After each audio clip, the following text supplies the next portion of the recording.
Our next speaker is CEO, Cybace Solution, is Mr. Meir Genish. I will request him to kindly come onto the stage.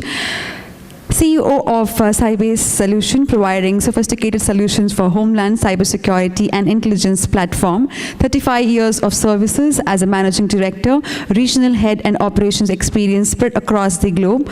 He works to define, develop and deliver best-in-class solutions that support service delivery and translate technology into customer advantage. 12 years at the Indian market, he has been instrumental in leading all aspects of security domain, engineering and design initiatives, establishing globally accepted processes, successfully executing large-scale projects, and talent for integration and solution development needs. Put your hands together. Let's welcome Mr. Genish on stage. A very, very warm welcome to you, sir. Indian who traveled abroad. Not technically, maybe a little fun on the lighter side. Let's not really think on the serious terms who really traveled to abroad. On the lighter and maybe a little fun side, who was the first Indian who traveled abroad? Swami Vivekananda. What's your good name, sir? Sanjay. Give a round of applause to Mr. Sanjay. That's the first wrong answer we got from the hall. Anyone else? But we got applause for the wrong answer also. Hanuman. Okay, we have off tomorrow. Are you working tomorrow? Okay, but whenever you are off, you have to watch this Ramayana once again all over, right? Because why did Hanuman go? He went to Sri Lanka. Why did he go? To bring Sita back. So who was the first Indian? Sita. Who took her? Why? What circumstances? Let's not get into that. Yeah. Okay, so Sita from Ramayana was the first Indian who traveled abroad. With that, he's all set, ready. Let's get back to the speaker. Thank you. Yeah, so I'm struggling a little bit with the technical issues, so. Okay, thank you very much. Yeah, so now we can go on. Thank you for your patience waiting for us to fix the technical issues, but my name is Meir Genish, and I'm based in India for the last 12 years. We have a consortium of 15 companies. The R&D is based in Israel, and we are providing solutions to the cybersecurity on the IoT platform, on the IT platforms, and we are providing also intelligence, working with private organizations and government. I choose to talk today on the OT part. This is something that we are missing. This is something that everybody talking IT, everybody talking about communications, about networking. Nobody talk about OT, and this is the biggest threat to the nations, biggest threat to the organizations, biggest threat to the businesses. Where in the IT we can lose some working day or some money. In the OT we can use a life of people, we can lose billions of dollars, and we can lose, of course, working place. Now, we all aware of those numbers. I don't want to waste too much time because the numbers keep on changing all the time, and they are by itself not updated. But we already have globally 82 billion dollars allotted budget for the cybersecurity. It's not enough, but we have lost already $500 billion already, and we are on the safe path to lose 2 trillion up to 2020. So I'm not going to waste, as I said, time on this, but the critical infrastructure are in risk. And my best friend, Bruce Willis, in the Die Hard 4, anticipated maybe 5 years ago. And let's give it a watch. So this is the technical issue.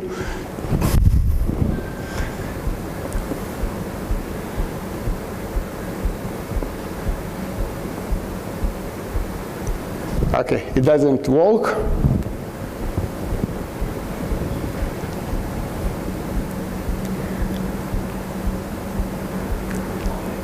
Sorry. For some reason it doesn't work, and I will have to move on. Now, what is OT?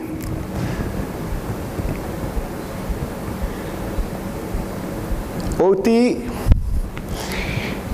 is a term we used to describe systems that operating and managing things. For example, this turbine. In any production facility or any floor productions in any very big factory, OT, it's machine-to-machine communication. OT, it's about control. IT, at the other end, is about data. It's about generating data, collecting, analyze data. The interest questions, and when we are coming to cybersecurity, is how we defend IT. We are discussing it. How we are defending IT. So we know what we are doing.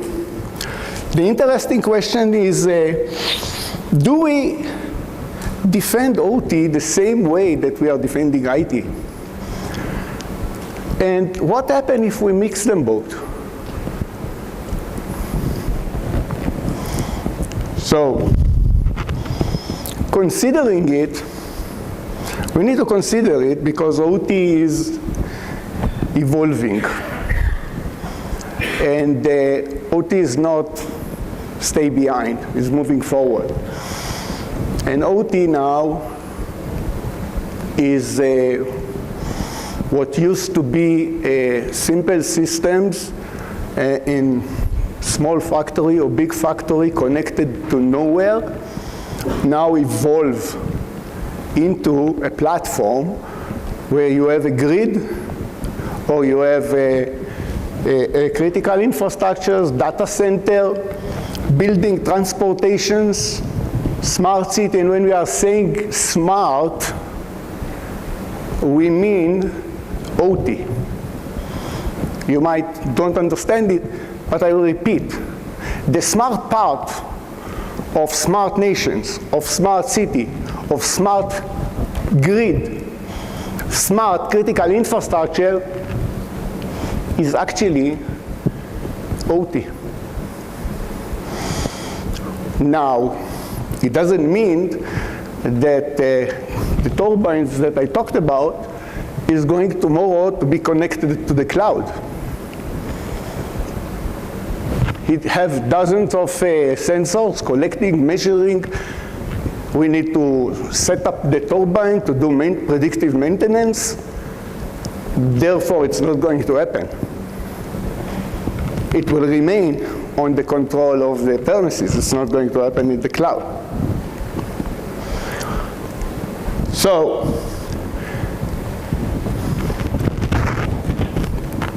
moving forward,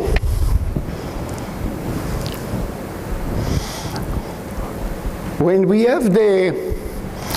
talk about OT, what is the problem? The main problem in OT, not the main problem, there is various problems in OT, but one of the problems in OT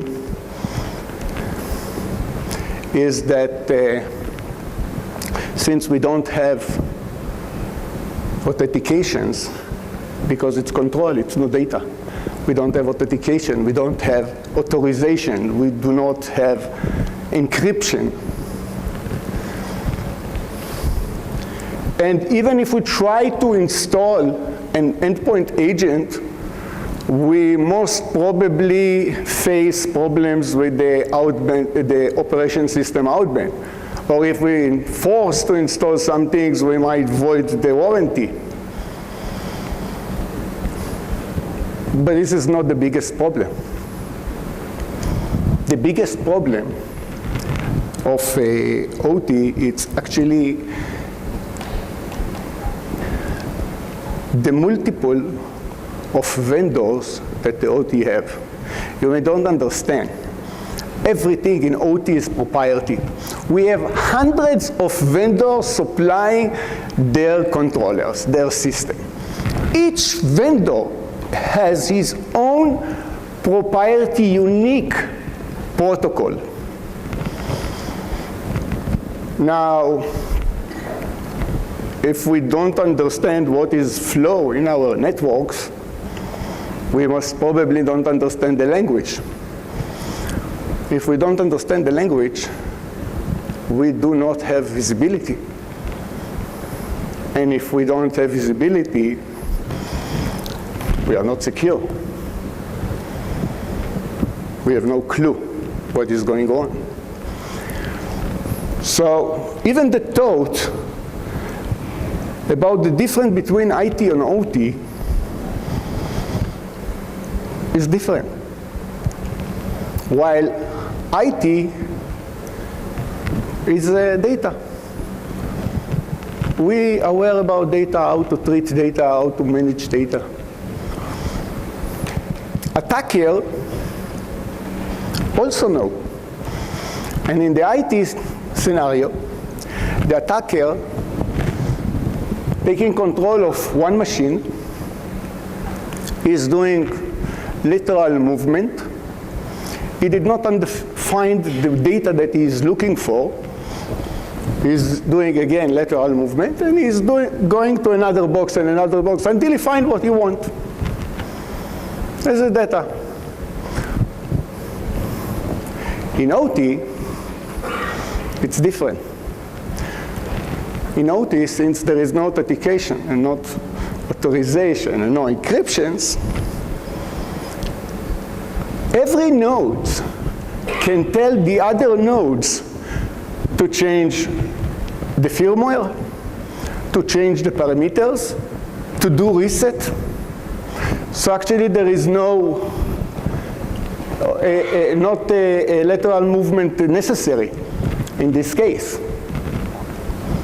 So this is our problem.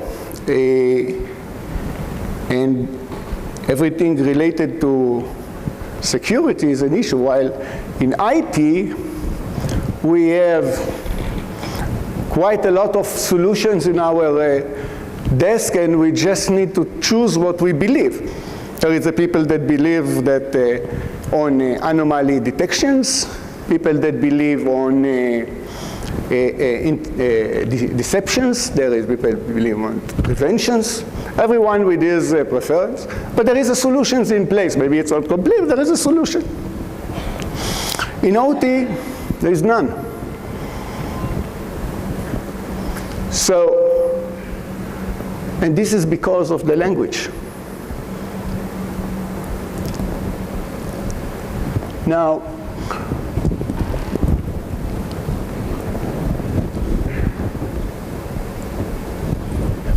what happened? A little bit about the cases in order to bring everybody of you to understand. About from zero attack in 2010, we are standing today, and this is a US figure, by the way. We are standing today in 2017 about attack on each platform's plan, different plan and platforms, every day. It's a big change. It's a big change, and we know there's some cases, but this is a little bit of the cases, famous cases. Yesterday, people talked about Stuxnet. It's a war. Okay. I don't want to talk about this too much, but this is not a simple one. This is a very complicated one. This is about 20,000 code line, which was worn into the system. It's a pre-recorded scenario which the operator sees something, but behind it something else happening. It's a different thing. It's a worm. Here is an example. So before that, just going back, I want to tell you about the attacker. I understand it, but I'm not the only one who understands it. The attacker understands it, figured it out years ago. Attackers are various. They are from nations level down to the criminal level. They are different, and the trade different, and the level and the beauty of the attacks is different. Some attackers are equipped with deep engineering about the target. They not only know how to penetrate, they know also how to change the things and what things to change and what is the end of result that they want to achieve. Some of them want money, some of them just want to take control, some of them wants to cause damage. Now, attacker, by using engineering, some of the attackers have a deep intelligence. Some of the attackers have a system of intelligence. They know everything about the target. They know each and every bit and byte about the target that they are targeting. They're collecting all the information. They know about the shoe size of the operators. They know everything. So, here's the war. Here is some example. Everybody know about, heard maybe about the black energy in Ukraine. Black energy, I will just, for your information, was two attacked, one in 2015, December 2015, one December 2016. The attack was not so sophisticated and interesting in the beginning. You just send a command and you instruct the node to open the circuit breaker. And there is no electricity. Nationwide, I'm talking. Why this was very sophisticated? What is the interesting part? The other command makes sure that the operators cannot switch on the power. How? By sabotaging in parallel the operators of the power supply. So the engineers have no ability to switch on the power. But more than that, there is another attack in parallel, and this is IT attack in parallel. In parallel, it was a DDoS attack on the service center of this company. So they could not even ask for help. So everything was isolated down for days. Country level. So you may say that, okay, this is a nation's state attack by the Russian. So I'll give you another example. Sysadmin. He got fired. He wants to get even. He uses credentials, sitting in his car, in his laptop outside of the factory. He costs millions, around $86 million damage in 1 minute.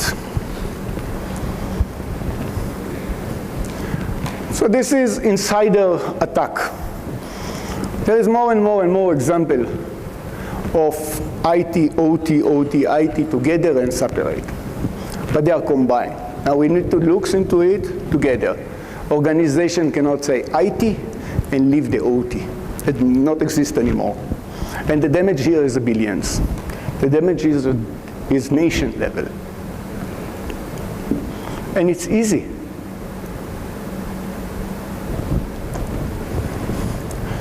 A little bit technical, not much.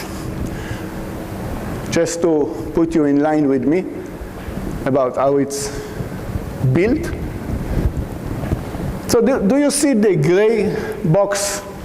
So the gray box, this box, this is the PLC. This is the programmable logical controller. If we manage to go to this box, we can actually do everything. We can change the value. We can change the speed of any turbine or any centrifuges. We can change the mixing of material. If it's a chemical plant and you need to mix two kind of chemicals, so you can change the value of them. You can do anything you want. So this box is not running on Windows. So it's completely different. So all the people in the IT will understand. Windows, look to it, like Chinese for them. They don't really understand what is written over there and how it works.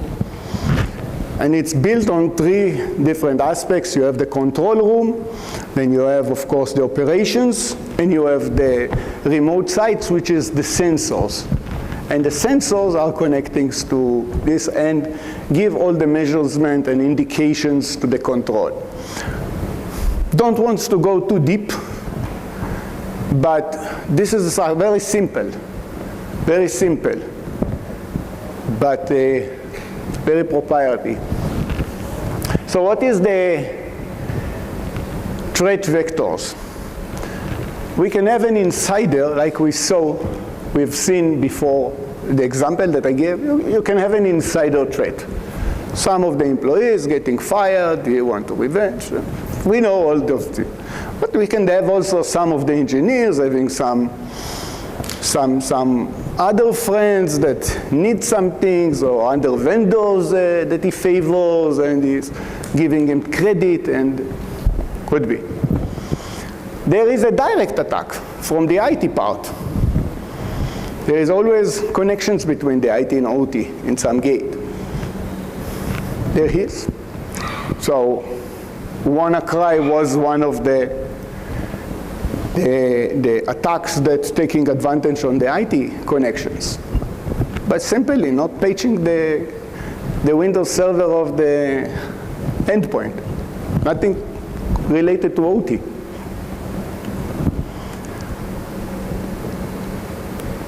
There is also direct attack on the OT. So I want just you to understand. Those vendors who supply those gray boxes are doing upgrade and update and patching of those boxes regularly.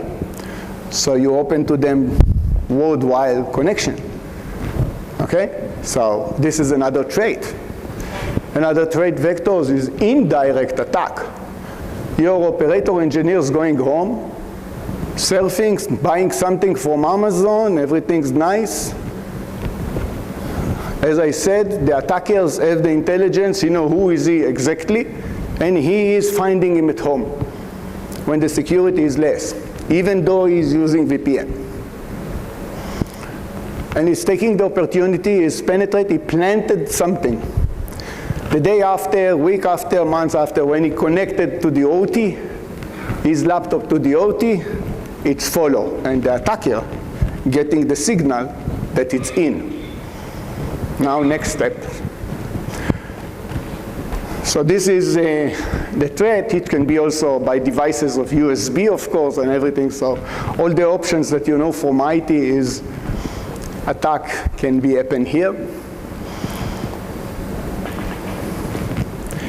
Now we are talking about evolution of security, so we are all know about what kind of malware, what kind of APT that we are dealing with, but what we don't know is this evolution. So there is a known signatures-based virus, or we have known to unknown, and we have unknown to unknown. So unknown to unknown, it's really some things that we are challenging today, because we really don't know what is the yes. So what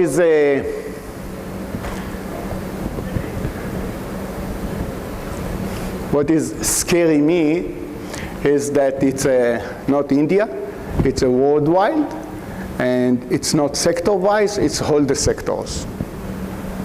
And it is not only sector, it is everything that it's running on smart intelligence. Like how our city now become smart city, so There is a lot of OT over there for the water, for the sewer, for the electricity, for anything. So all the control over there, easy to attack. Take it in our considerations.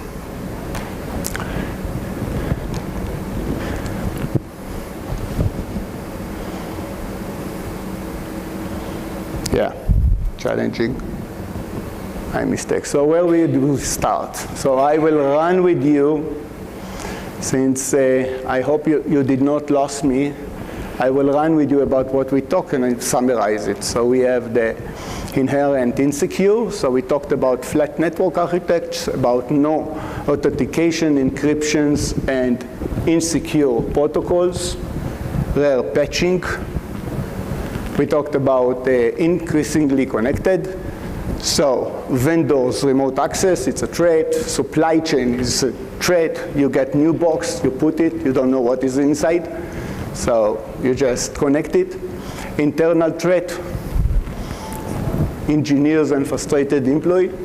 Contractors and integrators that working around in the projects, they are all threat. A lack of collaborations, OT and IT issue. I will be the advocating of giving this job to the CISO as well, because I don't think that there is today one person in the organization that smoothly can take over on or understanding about how to deal with it. So the OT people, the operation people doesn't have a clue about networking.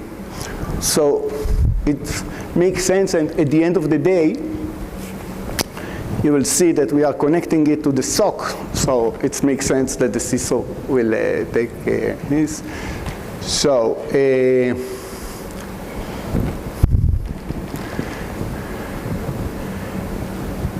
we talked about insufficient visibility, and this is no visibility, no understanding the networks because of the languages, limit of native OT security solutions, no threat monitoring, no, as I said, governed by the CISO. So those are what I am summary what we talked about. So not everything is an hope. So we do have a solutions. Why I'm talking so much about no solutions? So after a few years of working hard, dozens of researchers going one by one of the hundreds protocols that you have, with people backgrounds that they was on the other side of the map. Others released from the army. In the army, there was on the attacker side. Now they come to the defensive side, which make them they aware with the protocol, so it's make it easy. We built a company which is making the solutions big time. Now it's going big time all over the world, and so as in India. So after we did all the jobs of the R&D and understanding, then we got visibility. When we got the visibility, because we understand the language, and we understand it deep. I want to tell you something. We understand better than the vendors. And we can understand all the vendors and how they are talking together. They don't understand it. So once we have the visibility, any change on the firmware, detected. Any new node in the network, detected. So any things that happen in the networks is detected. So I will run fast. So now, the good news is that once we have the solution in place, and I'm inviting any one of you, if you want more details, technical details, I did not want to go. So now we can see, now we know, and now we can be secure. And the concept is, of course, the learning mode. So our system is installed, is going for at least 3 weeks, and he's going into training mode. And he's learning the entire network, IT, OT, everything, and he built, the architectures built everything, port, card, SACDA, everything about the network. And then we are moving to the secure mode. Okay, so one word about the futures. The futures waiting for us, the cloud computing, big data analytics, smart city, and of course, Internet of Things. But guys, I'm talking about industrial Internet of Things, and this is different. Why it's different? Because now those devices will come with authentications, with encryptions, with authorizations, capability. And this is not solving our problem. It's making our problems even worse. Because now, when you combine encryption with propriety, we go back to the beginning. So when you buy a new solutions, new box, new control in the IoT, you have to make sure that you have visibility.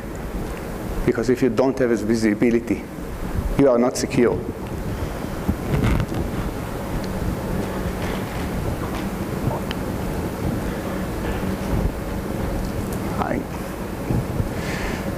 So this is just my summary for you.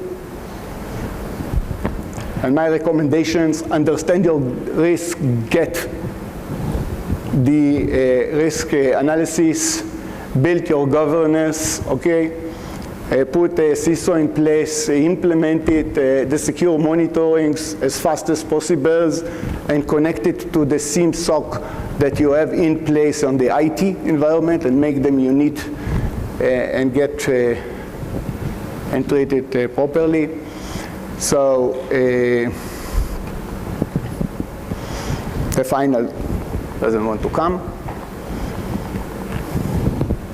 I don't understand why, but doesn't matter. I will just I'll just thank you guys. If you have any questions, I complete my time, so you can come to our booth outside, and we will be more than happy to assist you and or to give you more information about the solutions, because I did not go deep technically, because I did not know what is the background of each one of us on the OT. So feel free to come. Thank you very much. Thank you. I will request to stay back on the stage. I'd like to invite Mr. Robert, Sales Ed. Please come on to the stage, sir. Explore Exhibitions and Conference to present the certificate as token of appreciation. Thank you, Robert. Thank you. Thank you.